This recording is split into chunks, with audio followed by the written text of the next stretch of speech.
என் லைஃப்பில் இந்த மாதிரி ஒரு பெயின்ஃபுல்லான ஒரு சுச்சுவேஷனை நான் ஃபேஸ் பண்ணதே கிடையாது. மனசு முழுக்க வலி வலி மட்டும்தான்.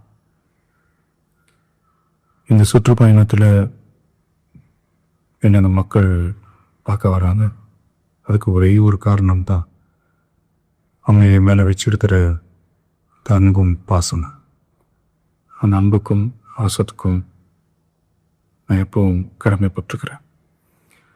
அதனால தான் இந்த சுற்றுப்பயணத்தில் மற்ற எல்லா விஷயங்களையும் தாண்டி மக்களுடைய சேஃப்டி, அதில் எந்த காம்ப்ரமைஸும் பண்ணிடக்கூடாதுன்றதுக்காக தான் அது என் மனசில் ரொம்ப ஆழமாக இருக்கும் அந்த எண்ணம்.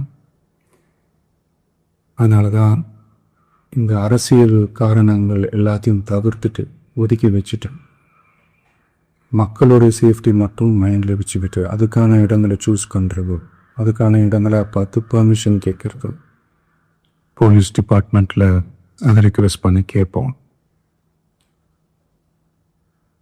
ஆனால் நடக்கக்கூடாது இதை நடந்துருச்சு.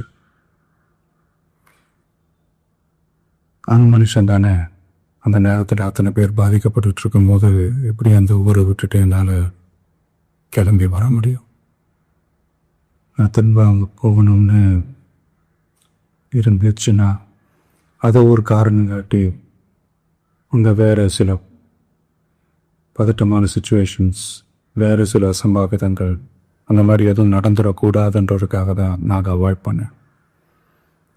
இந்த நேரத்தில் சொந்தங்களை இழந்து தவிக்கிற அத்தனை குடும்பங்களுக்கும் என்னுடைய ஆழ்ந்த இரங்கலை தெரிவிச்சுக்கிறேன். எனக்கு தெரியும் என்ன சொன்னாலும் இது ஏறியாகாதுன்னு எனக்கு தெரியும்.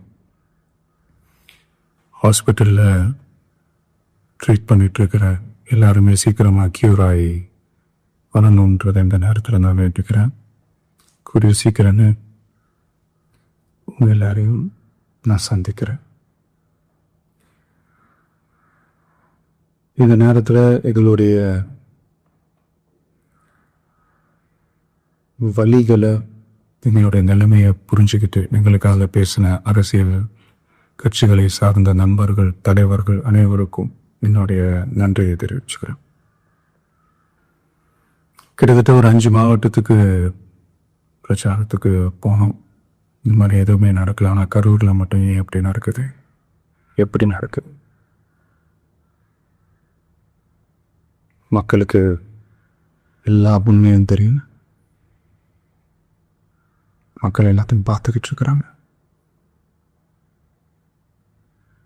கரூரை சேர்ந்து அந்த மக்கள் அந்த உண்மையெல்லாம் வெளியில் சொல்லும்போது எனக்கு கடவுளே நேரில் வந்து இறங்கி அந்த உண்மைகள்லாம் சொல்கிற மாதிரி எனக்கு தோணுச்சு. சீக்கிரமே எல்லா உண்மைகளும் வெளியில் வரும்.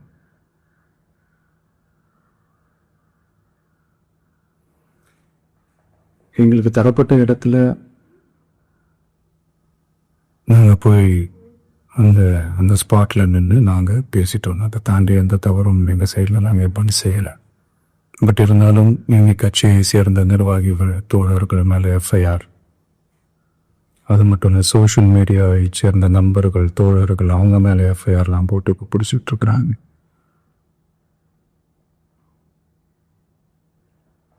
சிஎம் சார், உங்களுக்கு ஏதாவது இந்த பழி வாங்கணும் அப்படின்ற எண்ணம் ஏதாவது இருக்குச்சுன்னா என்ன வேணாலும் பண்ணுங்க. அவங்க மேலே கை வைக்காதீங்க.